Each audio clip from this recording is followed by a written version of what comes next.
What's up, guys? Coming to you today with a full slate of NBA and MLB action here on Thursday, April 9th. I'll give you my favorite picks on the side and over-under on each game. We're going to break down all of the NBA and MLB games today. I'll give you my favorite underdog pick of the day and my massive lock. So as a thank you to me, guys, take that split second and click that thumbs up button. It really helps get these videos promoted out there on YouTube. It's a huge part of keeping me motivated to grind out one of these videos every single day, and it helps the channel grow. Big shout out to everybody that takes that 10th of a second and hits that button.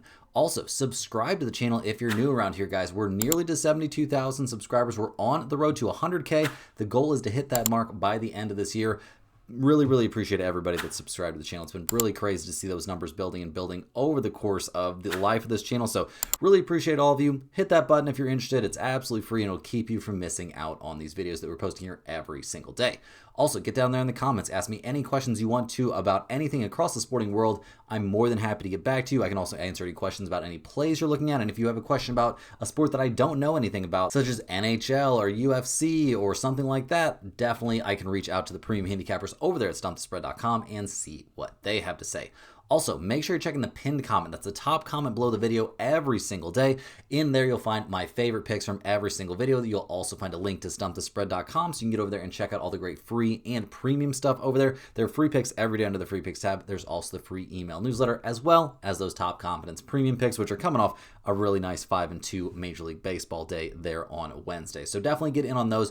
But also in that pinned comment, you'll find my massive lock of the day and my dog of the day. In terms of a recap for what we had going on yesterday, it was a bit of a downer, guys. I'm not going to lie. We bricked out on both of our early underplays in that San Diego-Pittsburgh game. Should have went the no-run first inning or under in the first 5. Both starters were good, but the Pirates' bullpen was terrible. We also bricked out our under there in the Royals-Cleveland game because Rangans was complete trash in this one, and the Royals' bullpen was bad. Cleveland looked great out there on the mound and at the plate, so that was a tough one for us.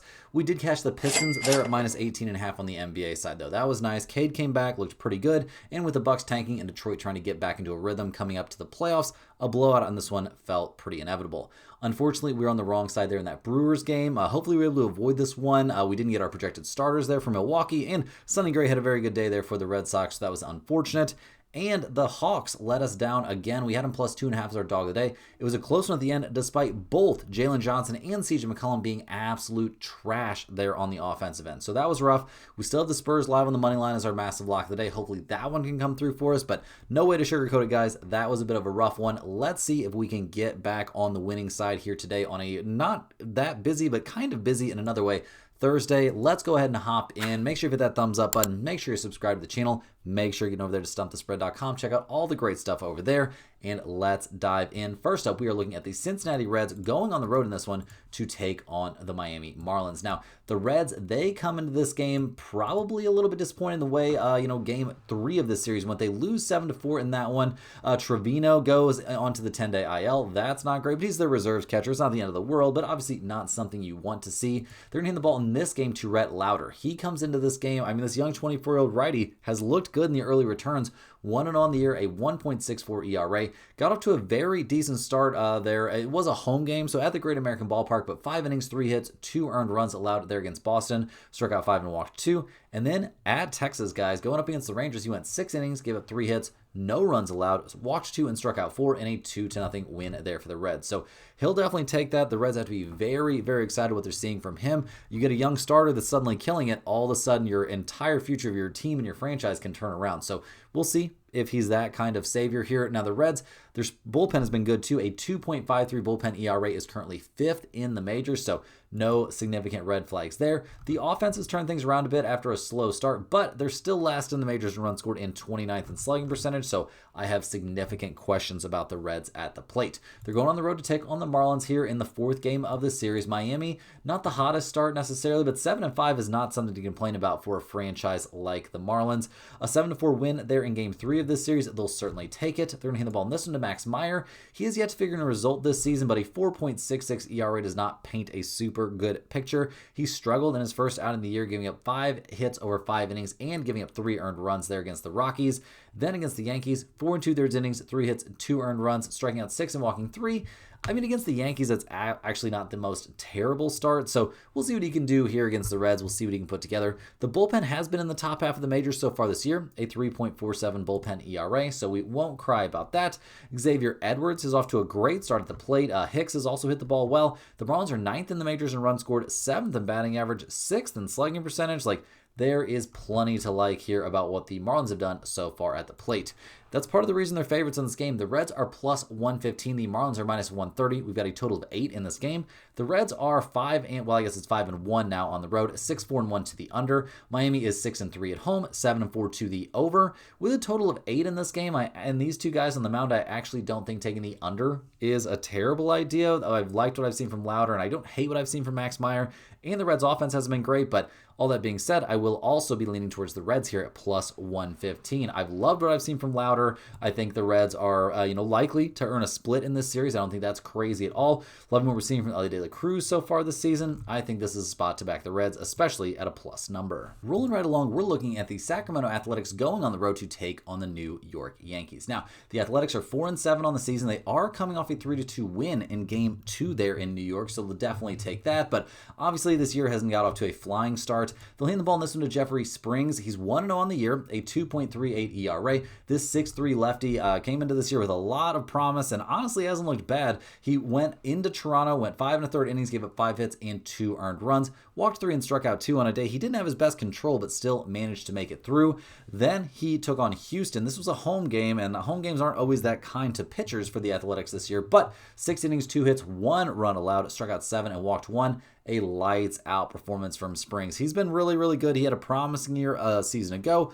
A lot to like about him. Now the Athletics bullpen, not great so far. A 5.48 bullpen ERA is a huge, huge concern. Offensively, they've been middle of the road. I do expect things to point in a slightly more positive direction here. Eventually, we'll see if that actually happens. They're 17th in runs scored. Max Muncy, Langiers. I mean, they've seen some decent hitting, but it has not been an amazing offensive year thus far for the Athletics. They're taking on the Yankees. Actually, these two teams, wait, are these two teams still playing? No, that game is over. Yeah, that game is definitely over. Okay, yeah, the Athletics getting the 3-2 win. Yeah, the Yankees, they're now 8-3 on the season. They've had a pretty good time. Things are going about as projected for the Yankees so far. They'll hand the ball in this one to Ryan Weathers. He's yet to figure out a result this year, but a 4.50 ERA. Doesn't look great. He really struggled against the Marlins his last time out. 3 2/3 innings, 6 hits, 3 earned runs allowed. His first start of the year in Seattle went okay, but he didn't go very deep into the game. Now for the Yankees, is that a massive concern? Well, maybe massive isn't the right word, but you don't want to be overstretching the bullpen at any point, maybe not even early in the year. A 2.86 bullpen ERA, though, for the Yankees is looking very, very good. The offense is chugging right along. They're 9th in runs scored, 9th in slugging percentage, 8th in on-base percentage, and those numbers are only going to get better as the season progresses. So looking at the numbers for this game, the Athletics are plus 175. The Yankees are minus 210. We've got a total of 8 in this game. The Athletics are 2-6 on the road, 5-4-1 to the under. The Yankees are 3-2 at home, 4-4-2 to the over/under. This is actually a bit of a tough spot, guys, because I like so much what I've seen from Springs. I don't think this is a terrible spot to potentially take the Athletics in the first 5 or something like that. Now, I worry so much about their bullpen that this is not going to be a play on the Athletics at plus 175. I just can't quite get there. We will be on the Yankees here at minus 210, but with Springs on the mound, I don't think we can make the Yankees our lock of the day. Hey guys, before we jump in and cover the rest of this MLB slate and break down the entire NBA slate, we got to shout out the sponsor today in Everyday's video, and we also have to give away a Stump the Spread hoodie. And the sponsor of today and Everyday's video, you guys all know it, it's stumpthespread.com. You can click the link in the description or in the pinned comment to get over there and see the top confidence picks from our entire team of experienced cappers.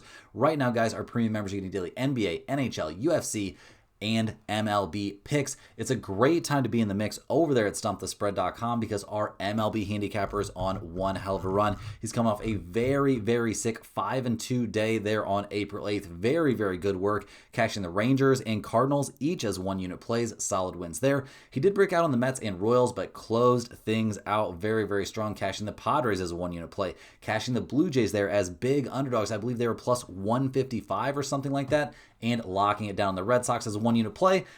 a lot of times you're going to see him, the premium handicapper over there at stumpthespread.com, be on the opposite side of me. If that ever happens, you and your premium members, so you can see those premium picks, you side with him. Once again, he was right on the Red Sox and we were wrong. So definitely get over there and get in on those premium picks, guys. It's a great time to be in the mix. MLB season has been our bread and butter over there. You also got to get over there, and if you're not interested in checking out the premium picks, which even though, our premium handicappers are putting in a ton of work every day, they are taking a crazy amount of data points into consideration, using some very sophisticated tools and algorithms to make their plays.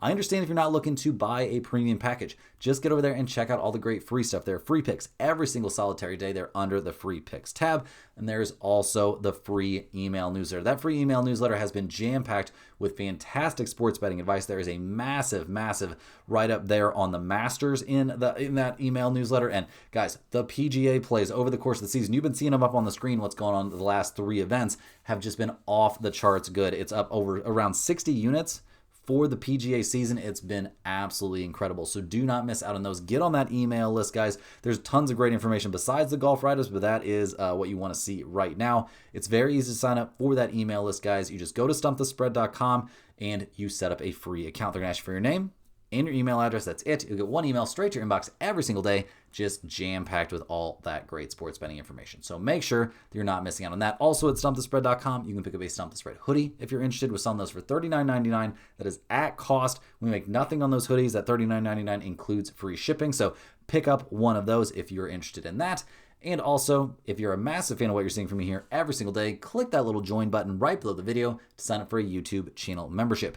YouTube channel members get early access to all of our videos. They get their name up on screen in every single video, but maybe most importantly, they get access to our members-only giveaways. And as luck would have it, guys, we do 2 of those a week, one on Monday, one on Thursday. And the last time I checked, today was Thursday. So you're about to see exactly how these giveaways work. We put the name of every single YouTube channel member on a big wheel, right about what you're going to see right now. We click this button right here in the middle, spin this wheel, and whoever it lands on gets a Stump the Spread hoodie of their size mailed straight to their address of choice. It looks like this week's winner is going to be Roy Thomas. Roy Thomas, get down there in the comments. Let us know that you see that you won the giveaway. We'll have that hoodie out to you as soon as possible. You got to let us know in the comments, though, so we can make sure you know that you won, and that's how we'll get in touch with you so we can get all your information, give you all the information on how to go about claiming your hoodie. So huge shout out to all the YouTube channel members out there. Really appreciate every single one of you guys. Love doing these giveaways. The more members we get, the more giveaways we're going to do. So definitely, if you're interested, get in the mix. We're up to doing 2 giveaways per week. We'd love to make that number even higher. Now, guys, we got to get back after it. Make sure you hit that thumbs up button. Make sure you're subscribed to the channel. Make sure you're getting over there to stumpthespread.com. Check out those red hot premium picks there, but also check out all the great free stuff as well. And let's go ahead and dive back in. Next up, we're looking at the Detroit Tigers going on the road to take on the Minnesota Twins. The Tigers and Twins are actually playing right now at time of recording, with the Twins up 8-6 in the top of the 8th inning. So a very high scoring game in that one. We'll see if these two teams come back to earth a little bit here. Going to be game 4 of this series, and Detroit could very likely be looking to avoid the sweep, which would be kind of wild. They're going to hand the ball in this one to Jack Flaherty. He's 0-1 on the year, a 7.56 ERA. Couple rough starts, honestly. 4 1/3 innings, 4 hits, 3 runs. 2 of them were earned against the Padres in a 3-0 loss. Then he went up against his old team, the St. Louis Cardinals, and they shelled him. He went 4 innings, gave up 3 hits and 5 earned runs, walked 4 and struck out 6. He's walked 4 in each of his first 2 starts, so control has very clearly been an issue here for Flaherty in the early going. So trouble for Detroit for sure. The Tigers bullpen has been okay. A 3.75 bullpen ERA isn't the end of the world, but it's also not a major strength. And the offense, while they've put up some runs in their current game, has been middle of the road at best. Colt Keith leads the team in batting average. Kerry Carpenter's put up a couple home runs, but is batting under 200. It has just been a rough season so far for Detroit. The Twins, they hadn't been having a great time until this series started, and we'll see if they can finish off game 3 here with a win. But they're still only 5-6 on the season. They're going to hand the ball in this one to young Mick Abel. He's been part of their struggles, guys. He's 0-2 on the year, an 11.05 ERA. He got shelled in Baltimore, and I'm willing to cut you some slack your first start of the year, and you're going up against the Orioles. that's a tough situation. But then he took on the Rays, went 4 innings, gave up 6 hits and 4 earned runs in that one. Both outings, a lot of walks. He's walked 7 over his first 2 games combined. Not a great look. We'll see if he can get back on track here, but it does not feel great to me. The Twins bullpen has been even worse than the Tigers bullpen, a 4.36 bullpen ERA, and those are numbers we expect to go up after what we've seen on in the Wednesday game as well. So yeah, things not looking great for these two squads at all. The Twins offense has been middle of the road also, maybe even not middle of the road. I mean, 13th in runs scored, but 24th in batting average and 22nd in slugging percentage. So looking at the numbers here, guys, the Tigers are minus 135. The Twins are plus 115. We've got a total of 8 in this one. Detroit is 2-6 on the road, and they're a 500 over-under team. Minnesota is 3-2 at home. They are a slight under team. This is a bit of a tough spot, guys. What we're seeing in their current game definitely makes me want to lean towards the over, and we also saw 10 total runs scored in game 1 of this series, so over 8 feels live to me with 2 struggling pitchers on the mound. If you're begging me for a side, I will lean a bit towards the Tigers here, just under the impression they probably won't get swept 4 games in a row, but things are looking pretty bleak right now. This is a tough spot. Next on the dock, we get the Arizona Diamondbacks heading to New York to take on the Mets. The Diamondbacks won game 2 of this series pretty comfortably there, 7-2. Corbin Carroll having 3 extra base hits there. Very, very helpful. At 6-6 on the season, obviously Arizona has plenty of work to do. They'll hand the ball in this one to Eduardo Rodriguez. He has been excellent this year. Through 2 starts, has not given up an earned run. He pitched at the Dodgers, went 5 innings, gave up 4 hits and 1 unearned run while striking out 5 and walking 2. Then he took on Atlanta, went 7 innings, gave up 4 hits and no runs, struck out 3 and walked 1. Both those games were losses for the Diamondbacks, despite the fact he gave up basically nothing. They lost 2-0 in that game against Atlanta. That was pretty brutal. The Diamondbacks bullpen has not been great this year, which is pretty much par for the course given how terrible they were last season. The offense, I'm not going to say they picked up where they left off, though. It's been a little bit tough. They've been in the bottom 5 or 6 in the majors in most of the big offensive statistical categories here for a bit. Corbin Carroll hitting the cover off the ball, though, that will definitely help. The Mets, they come into this game 7-5 on the season. They won 3 out of 4 there in San Francisco. We'll see what they can do in this series. They're 1-1 so far. They'll hand the ball in this game to Nolan McLean. He's 1-0, a 2.61 ERA. This 24-year-old right-hander has had a pretty good beginning to his season. Pitched against the Pirates, 5 innings, 4 hits, 2 runs allowed. Struck out 8 in that game as well. Then at San Francisco, 5 1/3 innings, 1 hit, 2 runs, 1 of which was earned allowed, and he had 4 strikeouts and 2 walks. So not exactly elite numbers. The Mets bullpen, on the other hand, has been lights out. One of the best 2 or 3 bullpens in the majors so far in the early going, so that's definitely very, very nice. The offense, they're 6th in the majors in runs scored. Apparently Juan Soto could come back in 2 to 3 weeks. Maybe. We'll see what happens with that. They're 8th in batting average, 11th in slugging percentage, 9th in on-base percentage. We'll see what they're able to put together down the stretch. The odds makers are all over the Mets in this one. The Diamondbacks are plus 135. The Mets are minus 160. We've got a total of 7 in this game. Arizona is 0-4. I think they're 1-4 now on the road. They are 6-4-1 to the over. The Mets are 3-1 at home, 5-4-2 to the under. I actually think this is not a terrible spot to take the Diamondbacks at plus 135. I mean, I know that would be winning back-to-back games. It just feels like Eduardo Rodriguez, with how well he's throwing the ball, you got to at least think they've got a chance. Now, better than that, I will take no-run first inning in this game. These 2 dudes on the mound, they both looked very, very good. I don't think we're going to see any offense in the first inning, even from 2 fairly decent offensive teams. So probably my favorite lean in this game is going to be that no-run first inning. Heading into our last couple of MLB games, before we jump over and cover that NBA slate, we got to look at the Chicago White Sox going on the road to take on the Kansas City Royals. Now, the White Sox, they just got swept by the Orioles, losing 5-3, 4-2, and 2-1 in that series. So not great there, but obviously for a team with, very little, not projected to be great this year necessarily. I guess this is par for the course. They're hitting the ball in this game to Anthony Kay. He has yet to figure out a result this season. This 31-year-old lefty is sporting a 4.00 ERA. He's had okay starts against 2 tough teams. 4 2/3 innings, gave up 2 runs on 3 hits against Milwaukee. He also walked 4 in that game. Then against Toronto, 4 1/3 innings, 3 hits, 2 earned runs, walked 2, struck out 0. He's given up a home run in each of his 2 games, so not exactly killing it here in the early returns. The White Sox bullpen, as you would kind of expect, has been bad as well. A 5.71 bullpen ERA is pretty abysmal. And the offense, well, it was god-awful last year. It's looking pretty god-awful this year. They're 24th in runs scored, 28th in on-base percentage. Nobody's off to a particularly hot start for them, and they scored 3, 2, and 1 runs over their last 3 games. Not looking good as they head to Kansas City. Now, the Royals, they have to be pretty upset. Rangan's obviously dealing with that thumb issue in his last start, so that obviously hurt us a lot.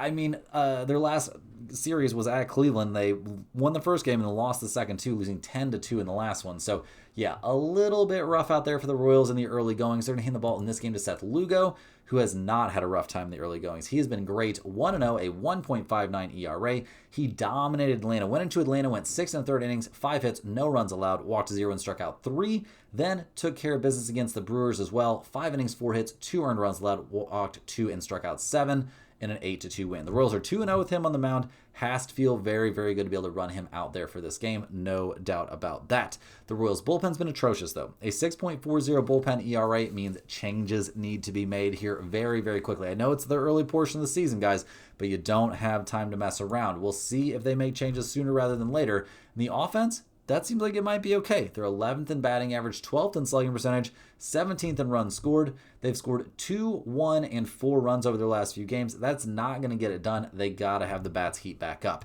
Maybe they will for this game. The White Sox are plus 155. The Royals are minus 190. We've got a total of 9.5 in this one. The White Sox are 1-5 on the road, 7-4 to the over. The Royals are 3-3 at home, 8-3 to the under.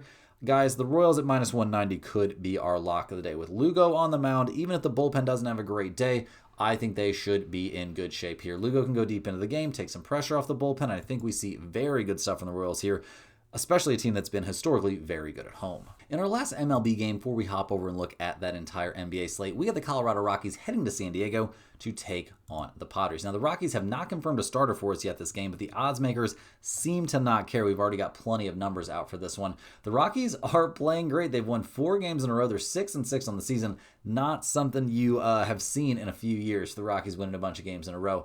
Obviously, no confirmed starter here. That kind of sucks for us. The bullpen for Colorado this year, though, has actually not been atrocious. A 2.89 bullpen ERA is extremely respectable. Can we expect that to continue? Maybe. We'll see. Can we expect the hot hitting to continue? Well, that's a possibility as well. They've scored 9, 5, 9, and 4 runs over their last few games. TJ Rumfield's off to a great start. We're loving what we're seeing from this team, in terms of just a team batting average, 12th in the majors, 13th in slugging percentage. The on-base percentage numbers maybe aren't great, so we'll see if this thing has the legs to continue as they head to San Diego to take on the Padres. Now, the Padres, they've won 4 out of their last 5 games. They were coming off an 8-2 win there in Pittsburgh in Game 3 of that series, so that all looks very, very good. They're hitting the ball in this one to Randy Vasquez, who's 1-0 on the year, a 0.75 ERA. He's had 2 dazzling starts this year. Now, his first outing, 6 innings, 2 hits, no runs allowed there against Detroit. With what we've seen from Detroit so far this season, maybe they just suck at the plate right now, but he struck out 8 and walked 3, a very good outing. Then, guys, he went into Fenway. 6 innings, 6 hits, 1 run allowed, struck out 3 and walked 1 in a 3-2 win. Very, very good stuff from Randy Vasquez here in the early returns, for sure. The Padres bullpen has also, not been quite as good in the early returns as they were last season, but they've been good. And the offense, well, the offense has not been great. 24th in runs scored, 27th in slugging percentage, batting .209 as a team. That is not great. So we'll see if they can figure it out at the plate. But the odds makers still like the Padres here a lot. The Rockies are plus 165. The Padres are minus 195. We've got a total of 8 in this game. The Rockies are 2-4 on the road, 8-3 to the under. The Padres are 2-4 at home, 6-4-1 to the under as well. Maybe you could talk me into under 8 if I knew who the starter was going to be for the Rockies, but mainly I'm leaning towards the Padres here with Vasquez looking so good in the early portion of the season. Like, is he really going to struggle against a team like the Rockies? Seems unlikely to me. Give me the Padres to get the win in this one. Now, guys, hopping over to look at the full NBA slate, and we're very happy to see that the Spurs have opened up a nice little lead there in the second quarter over Portland. That feels good. Now, let's go ahead and dive in. The Heat, they come into this game, obviously, desiring a little bit of a bounce back here because they got destroyed 121-95 in Toronto in Game 1 of this little 2-game set up there in Canada. In that game, obviously nothing really going Miami's way. Them scoring under 100 points, a little bit crazy. Wiggins had a monster day for them, but Bam was terrible. Pele Larson was mediocre. Tyler Hero only had 14 points in 30 minutes. We saw Norman Powell come off the bench. He shot 4 of 12 from the field in 24 minutes. Just not great out there. 27% from 3, 36% from the field. You're not going to win games as an NBA team if you can't shoot the ball better than that. The injury report here for the Heat looks pretty similar to what we're used to seeing, honestly. Norman Powell's on there with a groin issue. He's questionable. We'll see if he's able to go or not. That is obviously not ideal, but other than that, they're pretty much healthy and ready to go here for game 2 of this little home and home set. Now, or not a home and home set, both games are in Toronto. Now, in the win the Raptors got in game 1 here, Toronto looked good. Brandon Ingram had 23, Scotty Barnes had 25, Jakob Poeltl had 17, Quickly played 18 pretty mediocre minutes, so we'll see what he can do out there. Maybe they're going to up his minutes load a little bit. The bench wasn't incredible, but they shot 50% from the field and 43% from 3, and had an advantage on the boards. That's going to help an awful lot. They come into this one looking fully healthy and ready to go. That helps as well. But the problem is they're facing a very, probably pissed off if I had to guess, Miami Heat team that's been very, very good playing on no rest this season. Miami is, not going to miss the play-in tournament. They're going to be in the play-in tournament, but they've got a game and a half behind the Hornets and 2 games behind the 76ers. So they still probably would like to move up the standings there a little bit. We'll see if that happens, though, given what things have looked like. Now, the Raptors are 4.5-point favorites. We've got a total of 236.5 in this game. Miami is 22-17 against spread on the road, 24-13 against spread after a loss, 21-18 to the over on the road. The Raptors are 19-20 against spread at home, 22-21 against spread after a win, 23-16 to the under at home.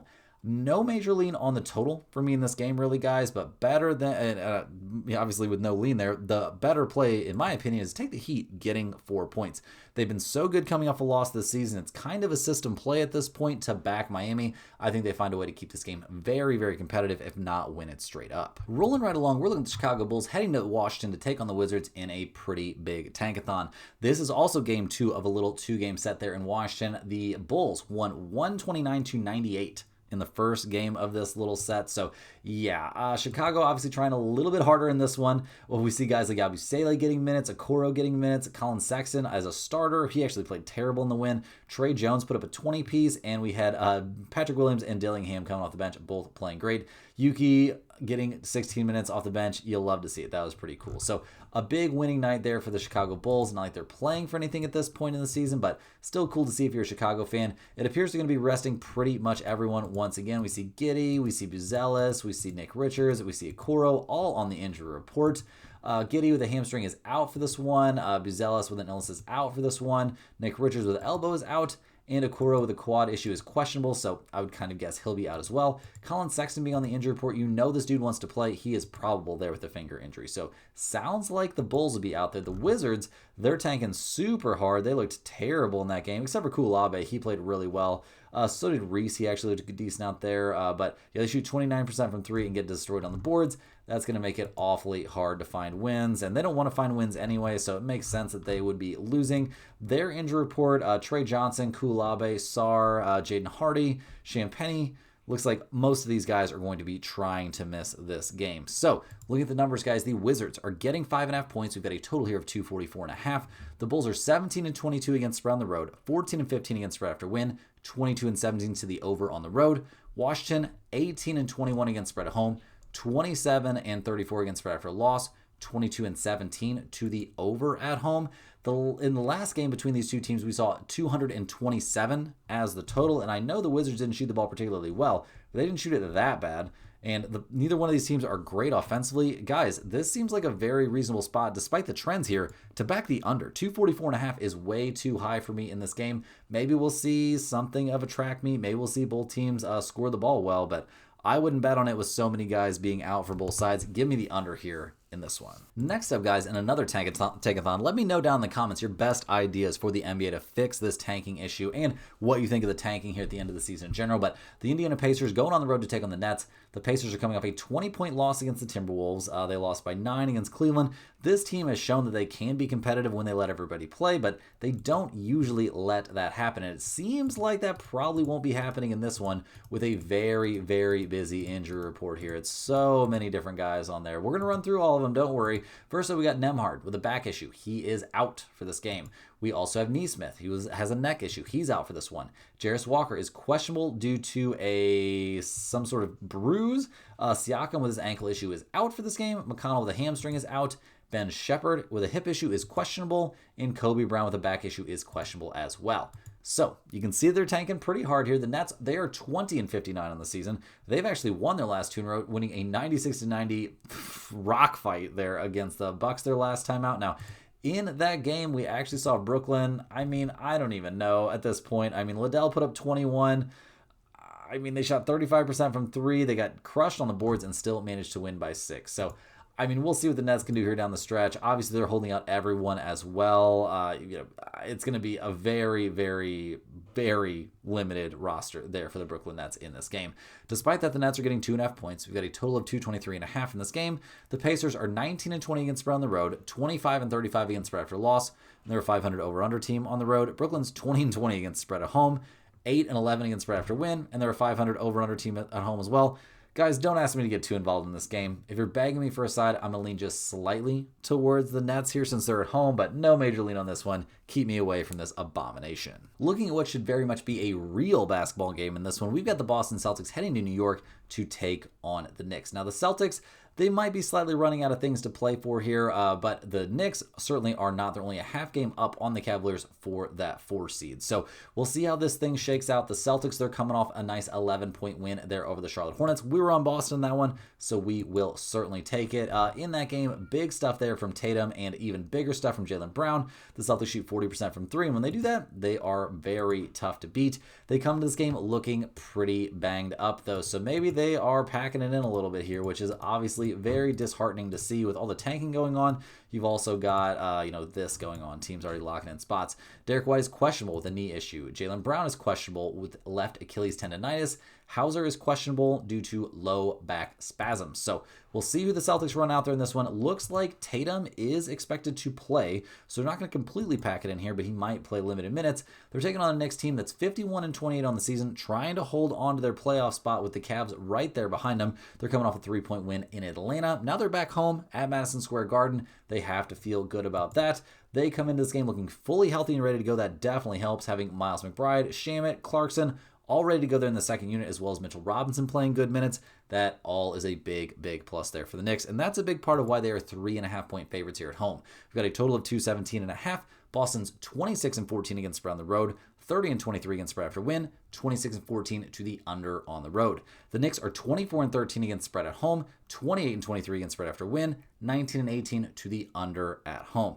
I'm not going to take under 217.5. That's just not a big enough number for me to get interested in that, but I will definitely be taking the New York Knicks here at home at any reasonable number. Under 3.5 is fine with me. I think we're going to see a lot of these Celtics guys either sit this game out or play very limited minutes. Keep an eye on that injury report, obviously, because the NBA injury reports are notoriously unreliable. But right now, I'm definitely on the Knicks, and it looks pretty good. Rounding into the home stretch here, guys, we got the Philadelphia 76ers heading to Houston to take on the Rockets. The 76ers, they have to feel very weird, but probably kind of okay with the way things have worked out this season. All that being said, they're healthy at the right time, and they're only 1 game back of the Toronto Raptors for a chance to get themselves out of the play-in tournament there in the East. That would be absolutely wild. They have lost back-to-back games, losing to Detroit and to San Antonio. The main focus for the 76ers has to be health, but right now, it looks like they're fully healthy and ready to get after it. Maxey ready to go. Paul George and Embiid both ready to go. Obviously, we have concerns about how Maxey has looked since coming back from injury. Maybe he rushed it coming back a little bit, but the 76ers are healthy. That is a big step in the right direction for them. They're heading to Houston to take on the Rockets, who've been playing great. They've won 7 in a row, including a nice 14-point win there over Phoenix, where they pulled away late in that game. Houston, they're holding on to the 5 seed. They could end up in the 4 or 5 seed, but either way, they probably want to make sure they have that spot, because that means they'll play the Lakers in the first round. Of the Lakers, as we all know, are decimated with injuries. We're going to talk about them here in a second. Now, the Rockets, they have not been dealing with a ton of injuries. That's been a big help for them, but having no point guard has been a problem. Amen Thompson, not suited to run point guard in the NBA, at least until he learns how to shoot a jumper and to pass the ball. Dude's young. He's going to be elite. Don't worry about that. Reed Shepherd, much better suited to be a shooting guard. A lot falls on the shoulders of Kevin Durant and Sengun when it comes to scoring, and this team doesn't have much of a bench. They're 3.5-point favorites here at home. We've got a total of 226.5. The 76ers are 24-15 against spread on the road, 22-13 against spread after a loss, 20-19 to the over on the road. Houston's 15-23 against spread at home, 19-30 against spread after win, 23-14-1 to the under at home. Guys, lock it up. Give me the Philadelphia 76ers here getting 3.5 points. This is very likely to be our dog of the day. I think with Embiid and Paul George out there, they're in great shape in this matchup, and even their mediocre bench is way better than what the Rockets are putting out there. Last but not least here, guys, we're looking at the Los Angeles Lakers heading to Golden State to take on the Warriors. The Lakers are 50-29 on the season, but with all the injuries they've taken down the stretch, It is brutal.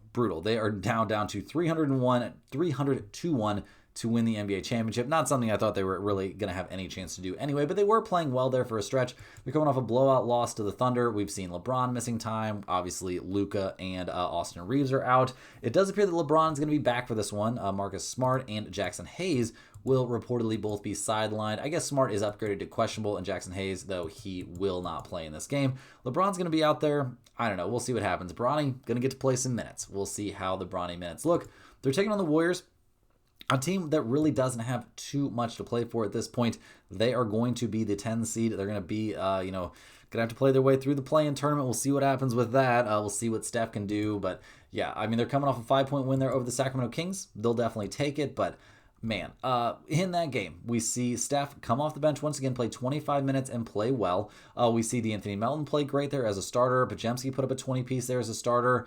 We see Draymond put up 1 point on 0 of 3 from the field, 0 of 3 from 3, 6 rebounds, 7 assists, 3 turnovers, 3 fouls. I mean, I don't even know what to say. Time to hang it up, Draymond. You don't seem like you can play at an NBA level anymore. Maybe I'm wrong, but I don't think I am. Now, the Warriors come into this game looking relatively banged up, honestly. Porzingis, shocker that you trade for that guy and he can't ever play. Dealing with an illness for this game. Who would have thought? Porzingis dealing with an illness. We all see Gui Santos, Steph Curry, all on the injury report. Santos, guys with a pelvis issue, is questionable for this game, and Steph is questionable with that knee, although we do pretty much expect him to play in this game. The Warriors are 4.5-point favorites here at home. We've got a total of 225.5. The Lakers are 20-20 against spread on the road, 17-11 against spread after a loss, 21-19 to the under on the road. The Warriors are 18-22 against spread at home. They are 12-24 against the spread after a win. That's an NBA worst mark. 25-15 to the over at home. With LeBron playing in this game for the Lakers, give me the Lakers here getting 4.5 points. I think they can either make this a 1-point game or potentially win straight up against a super banged up Warriors team that just does not impress me one bit at the moment. Guys, that's all the games we have here for today on a pretty busy Thursday. Hit that like button for good luck on all of your bets and to help me get these videos promoted out there. Really appreciate everyone that does that. Subscribe to the channel if you're new around here. Huge shout out to all the new subscribers. Share these videos with your friends and your family as well. Let's see if we can make it to 100,000 this year. Get down there in the comments with any questions you have. I'm more than happy to get back to you. I'm always down there in the questions in the comments every single solitary day. So really appreciate everybody that gets down there in the comments. Click the link in the description and get over there to stumpthespread.com and check out those red hot premium MLB picks. Now is the best time of the year to be in the mix, guys. Do not miss out on these chances. Our premium MLB handicapper is locked in over there at stumpthespread.com. And those picks aren't usually going to match what you see from me here. Because we don't have a conversation for that. Like, I put mine out super early. He waits until he has all the information and puts out his. Guys, we'll see you right back here tomorrow. Same time, same place for more sports betting action.